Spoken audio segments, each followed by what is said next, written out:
Hello, everybody, and welcome to the Kube Vanguard.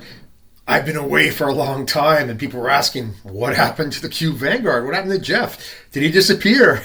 Did he run away? Did he get sick of IT and just throw it all away and go and run to some island and live on a beach collecting shells?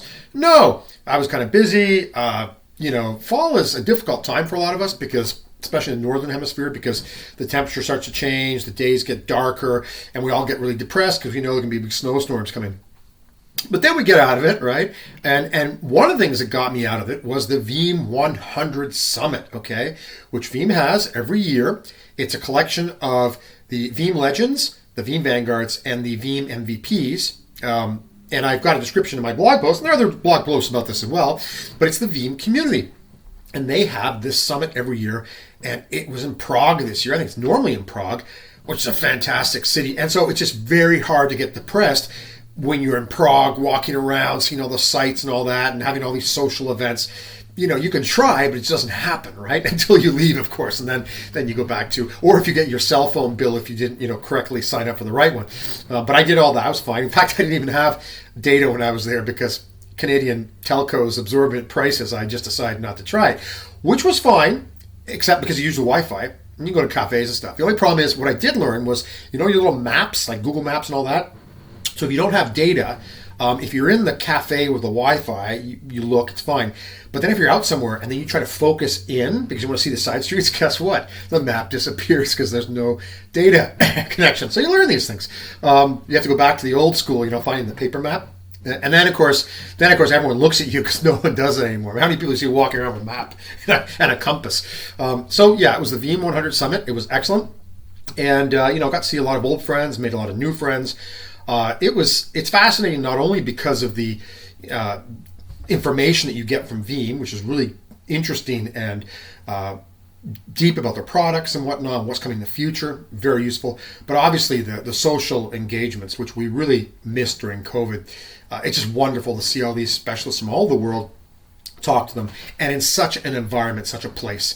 I mean, you could have this Veeam 100 Summit, I don't know, and it's some neighborhood in Toronto, right, with boring garages and whatever. I mean, it would not be the same thing. So obviously, it was fantastic. So that was wonderful.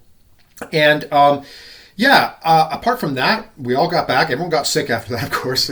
Mainly, not everyone, but what happens is you get so excited during these things, and you tend to push yourself. So for instance, you're in the summit, data protection topics, whatnot, and then you go for long walks at night and all this. Some people go out to bars and whatever. Not me anymore. And they have one or two cocktails or beers and they feel bad. But nevertheless, traveling, especially if you're traveling far away, does take a lot of energy out of you. So you get back and you might get a cold or something, but then you feel better a week later.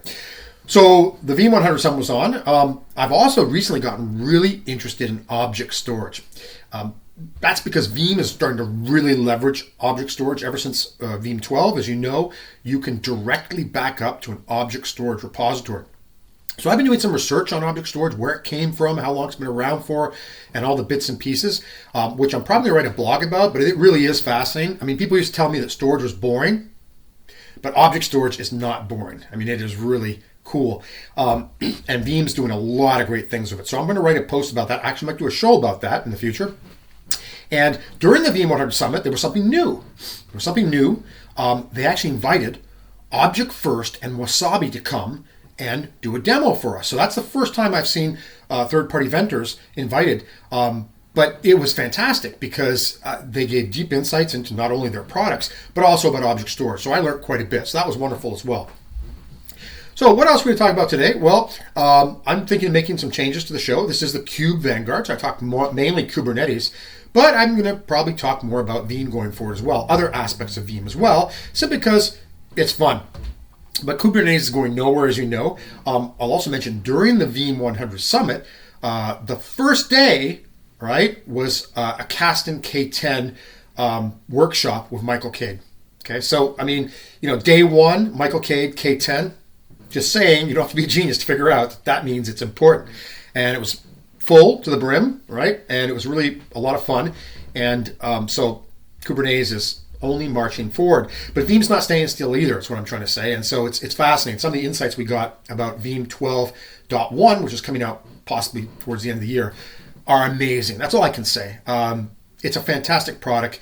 It's not staying put. It is moving and evolving forward to counter the threats and to increase your data protection. Okay, so I'm going to keep it short today. I just wanted to kind of reintroduce the show. I took a bit of a break and, have a bit of fun. I know that sometimes it's life gets difficult because there's so much bad news. In fact, when I turn on the news, I don't call it news anymore. I call it bad news. When was the last time you turned on the news and the presenter said, "Today is going to be a wonderful sunny day down at the beach. Perfect weather. Prices are going down. Everyone's happy." It doesn't happen, right? I think it's because maybe they think it's boring. It's like if you read Anna Karenina, Lev Tolstoy's novel, he says every unhappy family is different. Every happy family is the same. Well, i.e. boring. So they want to make things interesting. The problem is that, you turn on the news every day and it's bad news constantly. It starts to really wear you down. So you need a bit of comedy. You can go to YouTube and Google old comedians.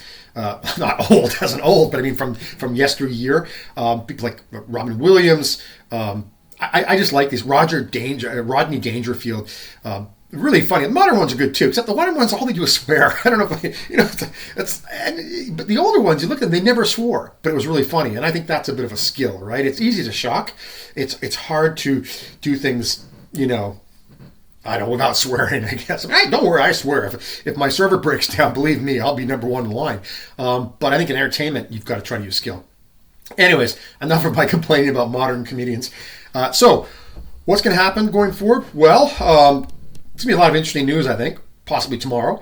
I'm not going to say anything. Follow my LinkedIn page, whatever it's called, profile.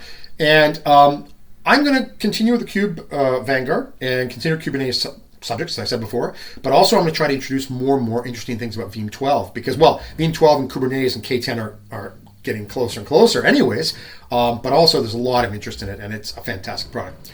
Okay, that's enough for this week. My reintroduction, the Kube Vanguard. I'm back. There'll be a lot of stuff we're going to do and have a lot of fun. And we will see you next week. And I promise that from now on, every week like before. I got a bit lazy, whatever. It's like working out of the gym, You buy that gym pass in January and you're doing really well until February. And then March. And then by April, the guilt hits you, right? You look at that expensive gym pass and you say to yourself, no, that's not going to happen. So I'm going to be filming every week. All right. We'll see you next week on the Kube Vanguard.